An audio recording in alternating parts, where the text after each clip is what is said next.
My name is Rachel, and today I'm bringing you some spooky book recommendations for your K-12 students. So first up, some picture books that I absolutely love. So the first one is Halloweener. This is by Dave Pilkey, and it's completely adorable. We follow a little wiener dog whose mom wants to dress him up as a hot dog, and of course he's not that thrilled about it, and has just the perfect amount of spook for the littles, and it's super, super fun. Next up is a book by Ethan Long. I think there are a few more kind of tie-in picture books for different seasons, but the Halloween one that I recommend to you is called Fright Club, and it is so cute. We have like basically baby versions of monsters who are all in this fright club. They meet in this little treehouse and try to practice scaring people, coming up with scary plans, and some cute little forest animals want to join the fright club, and the fright club is not so welcoming. And long story short, they learn that maybe there is some room after all in the fright club, and it's really, really cute. And last but not least, for picture books, I would recommend two by Aaron Reynolds. These are in the Creepy book series, and I've heard that there might be a third one coming, so I'm super excited for that.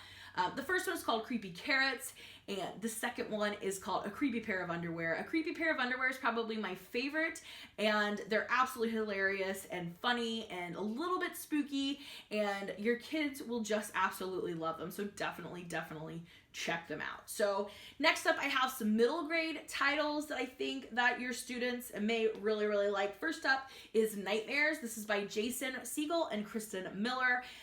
Essentially, this boy thinks that his new stepmother is going to be a witch, or is currently a witch.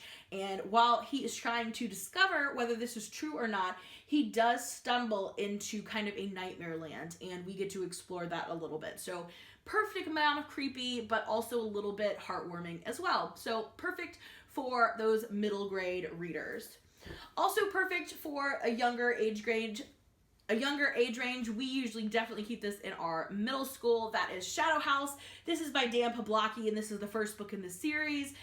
Essentially, all of these students are lured to this creepy building under different false pretenses. Like, one thinks she's being adopted by this family. One thinks they're going to a really swanky like music school, etc. And once they're all in the house locks itself up, and now all the ghosts come out to play. So they're kind of all being terrorized in this house, trying to break out over the arc of the next 2 to 3 books. Now, there is a fourth book that kind of ties in, but I don't think it's necessarily part of the main story arc. So there are several books in this series, and yeah, it's really interesting. It's a fun read. It's the perfect amount of spook, I think. There is an interactive app that goes with it as well, where you can follow along with the sigils in the book. So keep that in mind. Next up is one of my favorites, and that is The Graveyard Book by Neil Gaiman. However, there is like an actual like family murder on like the first 2 pages. So keep that in mind for your kid.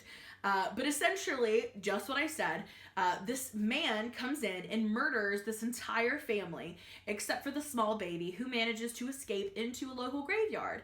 And the ghosts in the graveyard decide to raise him as their own and keep him safe, and they name him Nobody, and they call him Bod, and it's adorable. But they are on the hunt. This serial killer is on the hunt pretty much the rest of the book, trying to find Bod and kind of finish the job. So it is definitely very gruesome, so keep that in mind, but it's still such a good book. It's so much fun. The audiobook for this is fantastic. There is one narrated by Neil Gaiman, and there's one with the full cast. Can't go wrong. Fantastic. And last up, for like the middle grade audience, we have Small Spaces and Dead Voices out so far by Catherine Arden in this series. And this first book is going to be the one you definitely want to get read right now in the season. It's very fall-esque, as all of the books are going to be paired with a season from what I'm told.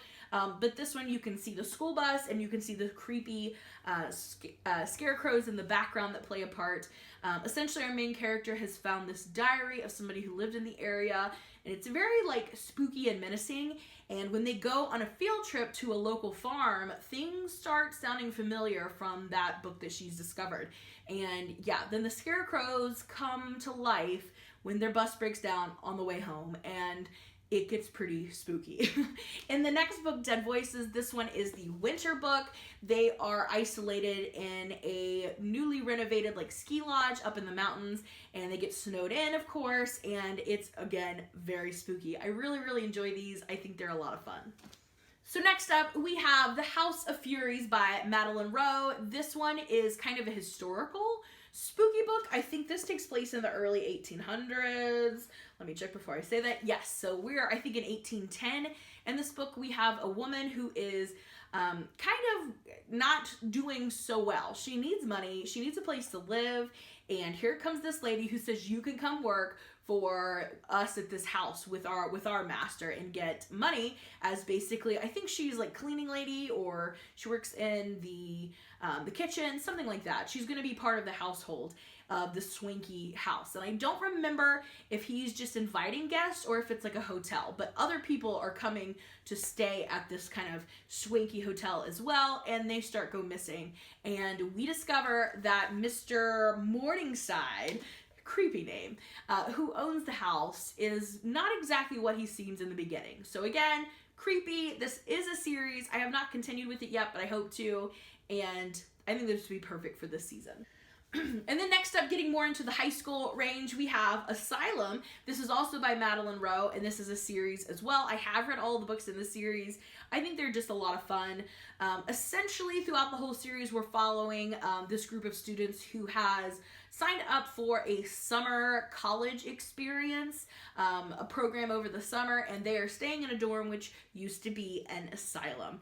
And obviously there's going to be all kinds of spooky things tied in with this, and if you are a fan of those kind of found creepy photos like they have in Miss Peregrine's Home for Peculiar Children, then you are going to like this book as well. I'm trying to find one so we can see here somebody in the asylum, and they're all throughout the book and through the series. I do know that one of the books in the series takes us underground into some catacombs as well. I think that might have been my favorite book in the series, maybe, I don't know. I really enjoyed all of them. I think they're a lot of fun and just the perfect amount of spooky. Next up is another one that is a huge hit with my high school students, and that is One Was Lost by Natalie D. Richards. We actually read this for our book club as well, and it is pretty spooky. As you can tell from the cover, it's a little Blair Witch Project-esque. Essentially, our students have to go on this hiking trip as part of a school assignment, and immediately they all get like broken up in the woods, and somebody is stalking them and trying to terrorize them, possibly kill them. So it's very much a thriller, very spooky, very scary. So keep that in mind. We did have a few students who were like, I'm out, I'm not going to read it, it's too scary. So keep that in mind as well. If you're very sensitive to scary stuff, maybe don't read spooky books. But if you are in the mood for spooky books, this is a good one. Next up is one that came out around this time last year, and that is His Hideous Heart, 13 of Edgar Allan Poe's most unsettling tales reimagined, and these are including all of the tales as well. This is edited by Dahlia Adler and has stories by so many people like Tiffany D. Jackson, Rin Chapeko, Kendar Blake, Tessa Gratton, Amanda Lovelace. I mean, there's just so much stuff here, and you can see it's a pretty chunky little book here. But we have 13 tales reimagined and 13 original tales. They match up, and that's the way I read it. I thought it was a lot of fun to read the original Poe story, then the imagined tale, to see kind of the compare and contrast elements from it. So this is perfect for this time of year. If you know anything about Edgar Allan Poe, he's a spooky guy. And if we're reimagining his stories, they're also going to be a little spooky. So this could be a perfect pick for you as well. And last but not least, I would recommend the Lore series. And if you don't want to commit to the whole book series or even just one book, then listen to the podcast. I think this is perfect for this time of year. We're talking about lore and spooky things, and I love the way they present these stories of like, here's what people believe, and you're like, oh my gosh, maybe it's real. And then they're like, yeah, but here's why it's not real. And you're like, oh, okay, so we're good. But then they always end on like a, maybe, and then you're like, oh my gosh, I don't know if I should be scared or not. That's why I absolutely love each of those episodes. And the reason I like the books too is because it's like a bind up. So while the podcast, they just release new episodes kind of willy-nilly, for lack of a better word, these are all kind of specifically bound up. So they took all of, I don't know, the first several, enough to fill a whole book of the podcasts that are related to monstrous creatures, and put them all here. So you're going to find things like the episode about the Jersey Devil in here. You're going to find all the vampire ones through the first several seasons in here. You're going to find everything that's relating to some sort of a mystical creature in this collection. Then there is another collection of basically like monstrous people, so like serial killers, people who are doing horrible things in one book. And then the last book, it's places, so like haunted places, ships, graveyards, creepy places, things like that. So I like that it's a little bit more collected as opposed to being very scattered like the podcast. So if you're like me, you might also like the books. But again, you can pick which one you want to read. Do you want to read about creatures? Do you want to read about mean people that are like serial killers? Or do you want to read about haunted places?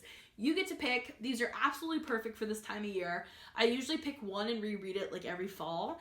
And I think we did this one last year for book club about this time. So I'll probably do the people one, like the monstrous people, the devious people one this year. So highly recommend them. I think they're fantastic. They're really popular in our library.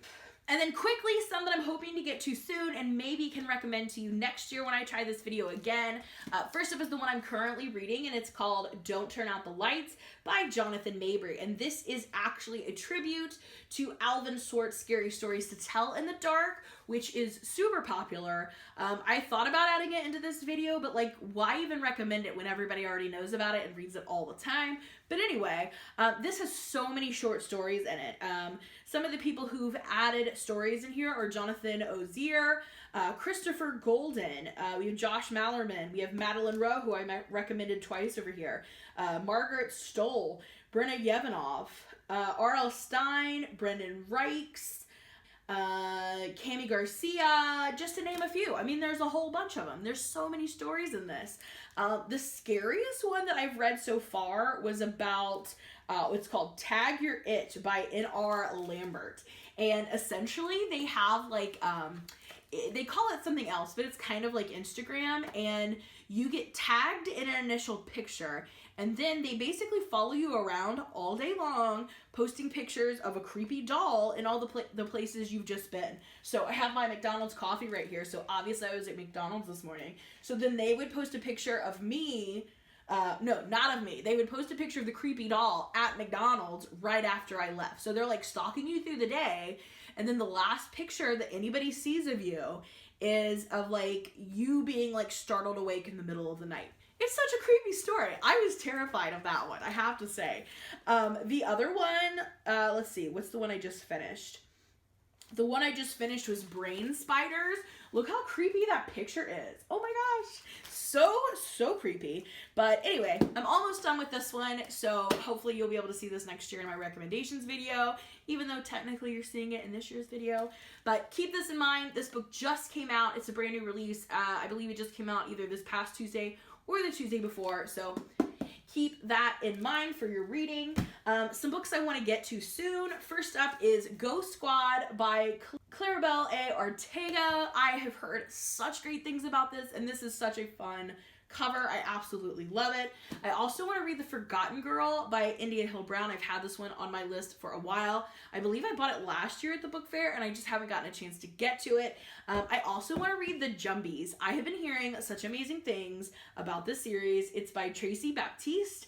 I believe we're getting either our third or our fourth installment of this series this year, so I want to catch up. And last but not least, I found this book, and I'm super excited for it. It's called Monstrous: The Lore, Gore, and Science Behind Your Favorite Monsters by Carolyn Beccia? I'm not sure. But this book is actually available to read as an ebook on Epic, which if you have students who are learning from home, or even learning from school, definitely ask them if they have an Epic account. It's so much fun, and you get to use it free when you're at school, and it's on Epic. So we may be reading this with my students this year, but essentially it's just like the science behind it. So like how to communicate with a werewolf. I've only like flipped through a few pages, but it's so much fun. Understanding the flesh-eating zombie. So like where it would come from, why they would do that. Call the doctor or the wolf hunter. I mean, it's just a bunch of like random things about these creatures. So it's a nonfiction book that explores more of like the science behind these monsters, and it sounds like so much fun. So if you have any recommendations for me for children's spooky books all the way up to YA, I would love to know. Are there any books you think I should be reading? Are there any books you want to read? Let's talk spooky books down in the comments. And thank you so much for watching. I'll see you again in another video soon. Bye for now.